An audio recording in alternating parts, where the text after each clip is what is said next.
Hello, everyone, and welcome back to Undead Talking. This is the second episode of the series. As I promised in the first one, this one would be a recap and sort of a review of issue 171 of the Walking Dead comic book series titled Fear the Princess. Of course, this is the September issue that featured quite a few interesting things going on the main topic side of things, but of course it was one focal point that ran true throughout the entire book. But let's get started just breaking things down on what happened. The comic opened up with issue 171, where Sadiq was on the rooftop with Eugene and they were talking about Rosita and how Sadiq and Rosita were in love, and Rosita was talking about leaving Eugene to go with Sadiq, and had Rosita not died at the hands of the Whisperers, that she would have left him for Sadiq, and that's essentially what happened there.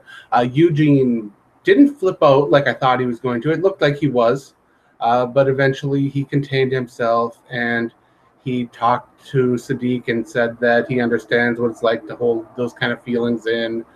And the two kind of joked a little bit about it, and bro hugged it out, which was nice to see, because even though Rosita's dead, there's no point in really fighting over what's going on at that point.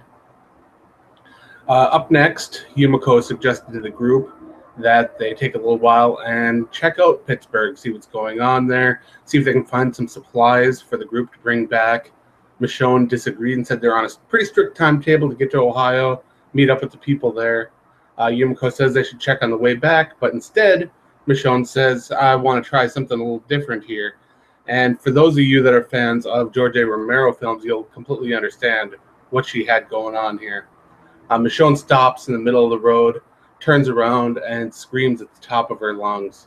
She looks around, nothing's moving, and then from out of nowhere appears the princess. Now, of course, the issue is titled Fear the Princess.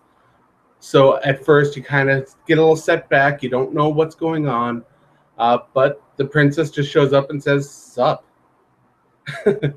She reveals that her name is Juanita Sanchez. She's been living there in Pittsburgh for a little over a year without seeing another human being. So she's not sure how to interact with people anymore.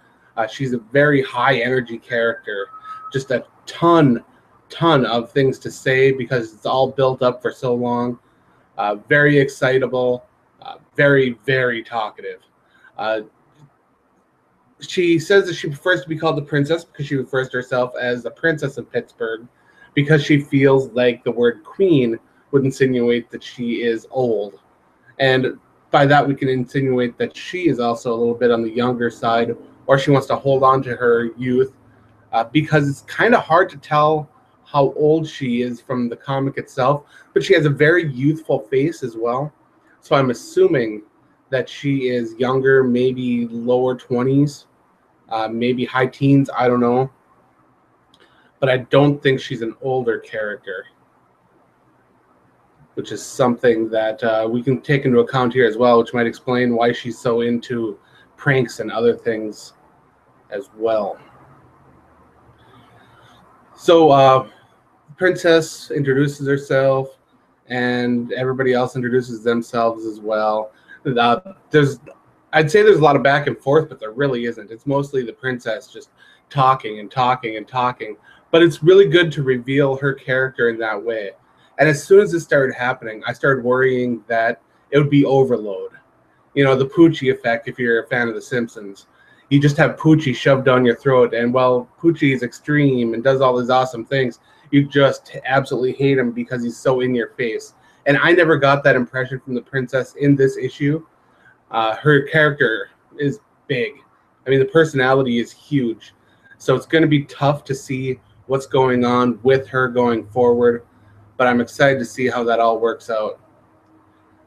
The big surprise here is that Princess asks to come with, and Michonne says no, but eventually she's able to convince Eugene that they should take a gamble and let her come with. To me, I thought this was a little bit of a surprise. I thought that they would go forward back through Ohio and then come back and pick her up, because having a wild card like that on a trip this important where you're meeting new people for the first time, I don't think that's a great idea. And she survived so well on her own for a while that it would have been smart for them to pick her up on the way home. But I do see why they took her with, because she is a very capable fighter from what I've seen, especially the way she mowed down those groups of walkers that were attracted when Michonne did her yell. So I'm not sure what to think going forward. I don't know if there's going to be some beef between her and the people at Ohio, if she's going to have that big personality and joking spirit that kind of sets things off in a way that rubs people wrong there in Ohio. I'm not sure.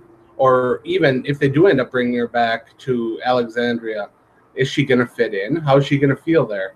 And another unsettling thing from this issue a little bit is how the racial dynamic of the whole thing was brought in. Sure, the group heading to Ohio with Yumiko and Sadiq and Michonne and everyone, you had a nice little base of quite a few ethnic people included. But I guess at this point I was kind of seeing it the way that a lot of other people do, is that it's survivors, it's people, it's humans against walkers. Dividing people based on anything, whether it's race, sex, gender, sexual preference, or whatever, I don't think that that's really all that relevant anymore. But I'm guessing that this had something to do with her upbringing, maybe because of her race or something like that. She was harassed or teased growing up, and now she's finally finding herself fit in the zombie apocalypse because that's not as big of a deal anymore. I'm not sure.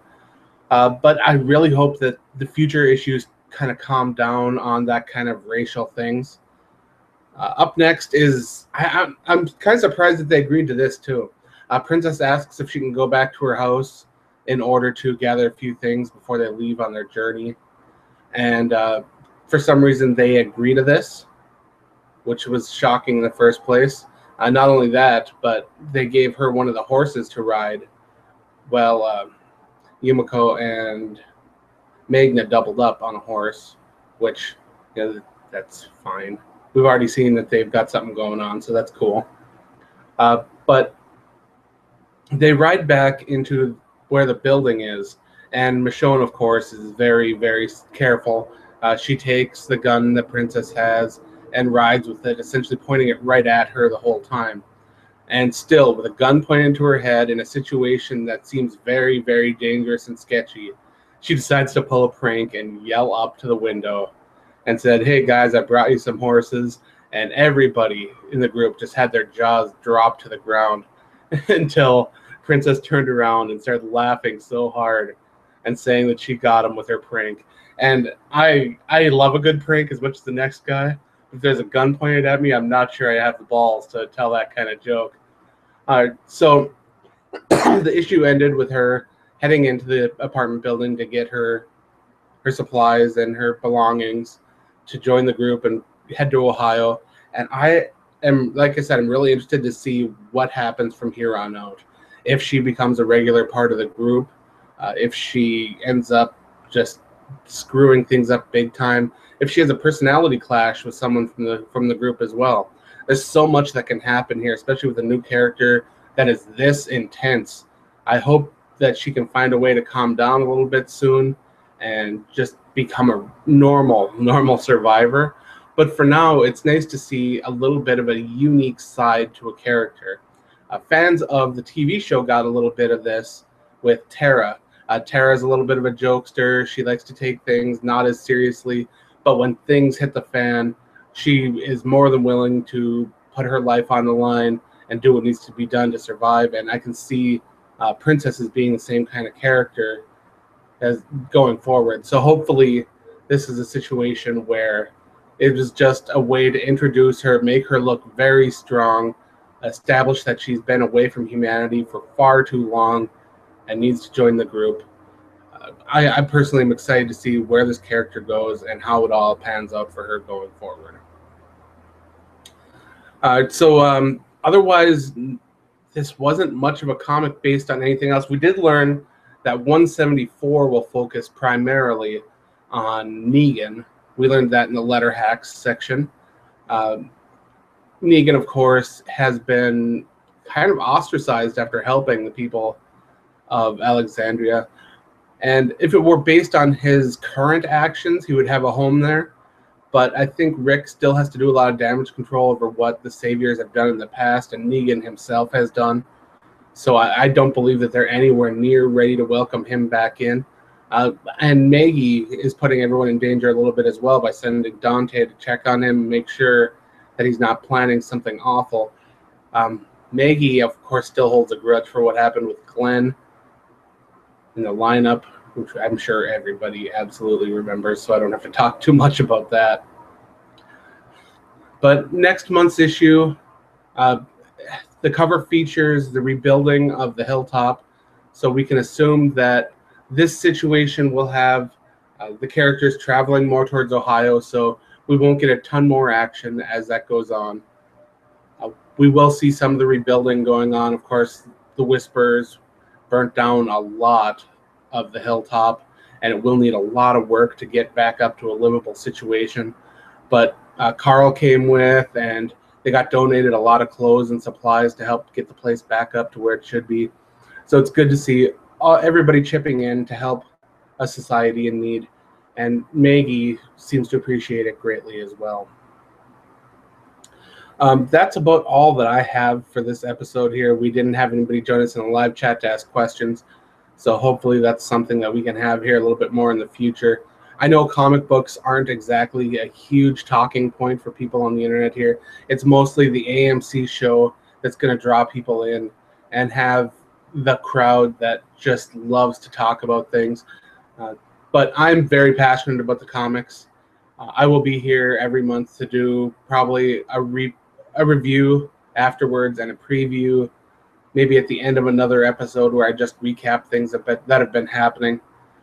But for me, I love the comic books, and I really appreciate anyone who took the time to listen to this and just enjoy what's been going on for the past 171 issues, because it's one heck of a ride, and it's so much different from what's been happening on the AMC show that it feels like such a completely different world.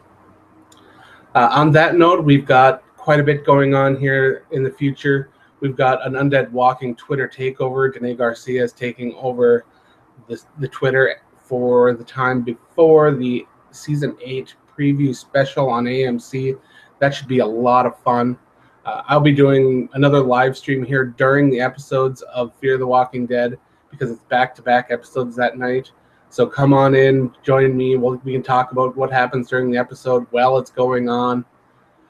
I'm really looking forward to this, because I used to do the reviews during the show, and it would cause me to not be able to really watch the episode or be able to interact. And this is going to be a fun way for me to be able to do a lot of that. As I said before, please check out Undead Walking. I've got the full recap over there that posted. I've got an article up about who is the princess, because, well, there's still a lot we don't know about her. She talked a lot and revealed a lot about who she is, what's been going on with her, but we don't know a lot about her past or her future. So if you have any opinions about that, let me know in the comments below. And I'd always appreciate a like, a subscribe, or whatever, if you feel up to it. If not, I understand totally. I mean, everybody gets their information from different sources. I'm just here as a fan to talk about what's going on. As you can see, the video isn't monetized or anything. I'm not here to make money. But I do appreciate everybody who comes on in, says hello, talks to me about games, comics, shows, toys, whatever, and hopefully we can get a little bit bigger of a crowd in the future. On that note, I would like to thank everybody for hopping on in here and talking with me. Well, nobody hopped in, but I'd like to thank everyone who joined me on YouTube here. If you're watching later on or live and just not talking.